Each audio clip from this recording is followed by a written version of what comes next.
Ada kalanya cinta tumbuh dengan begitu tulus, namun dunia menghadirkan sekat yang tidak mudah diterobos.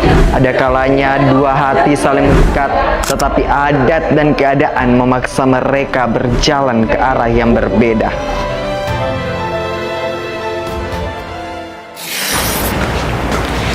Assalamualaikum warahmatullahi wabarakatuh. Salam literasi. Halo sobat literasi, saya Muhammad Acunur Syafaat dari delegasi UPTD SMA Negeri 1 Polewali. Pada kesempatan kali ini saya akan mengajak teman-teman semua untuk menyelami suatu karya sastra yang tidak hanya berbicara tentang cinta, tetapi tentang pergulatan hati manusia ketika berhadapan dengan adat, keluarga, dan tuntunan masyarakat.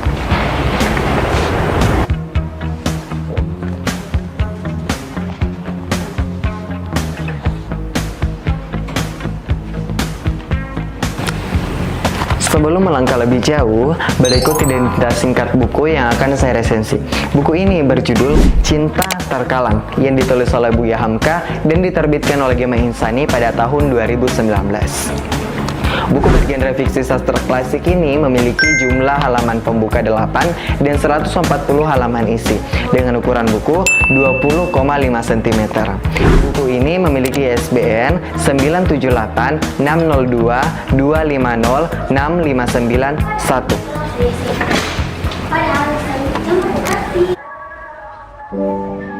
Secara garis besar, novel ini mengisahkan tentang cinta yang harus berhadapan dengan tembok besar bernama adat dan perbedaan status sosial. Para tokohnya dihadapkan dengan pilihan yang tidak mudah, mengikuti kata hati atau tunduk pada aturan yang telah lama mengakar dalam kehidupan masyarakat.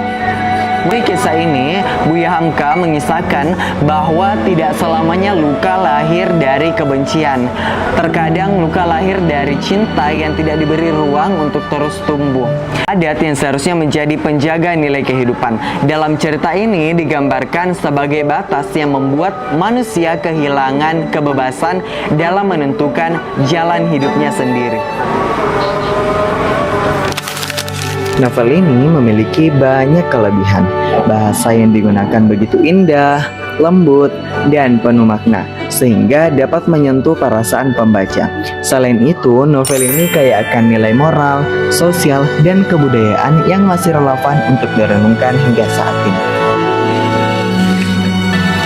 Konflik antara cinta dan adat digambarkan dengan mendalam, sehingga pembaca dapat merasakan pergolakan batin yang dialami para tokohnya. Tidak hanya itu, novel ini juga membuka jendela pengetahuan tentang kehidupan masyarakat Minangkabau pada masa lampau.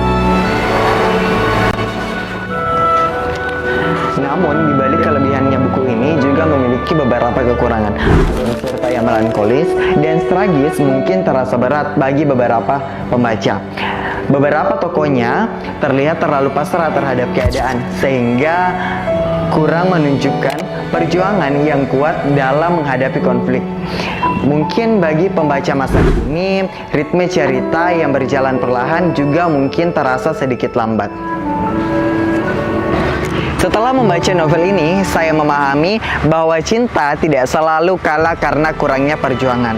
Terkadang cinta harus menyerah pada aturan, tradisi, dan keadaan yang lebih besar daripada keinginan manusia itu sendiri. Secara keseluruhan, Cinta yang Terkalang merupakan karya sastra yang kaya akan makna. Novel ini bukan hanya mengisahkan tentang perasaan dua insan, tetapi juga mengajak pembaca memahami bagaimana budaya dan struktur sosial dapat memengaruhi kehidupan seseorang.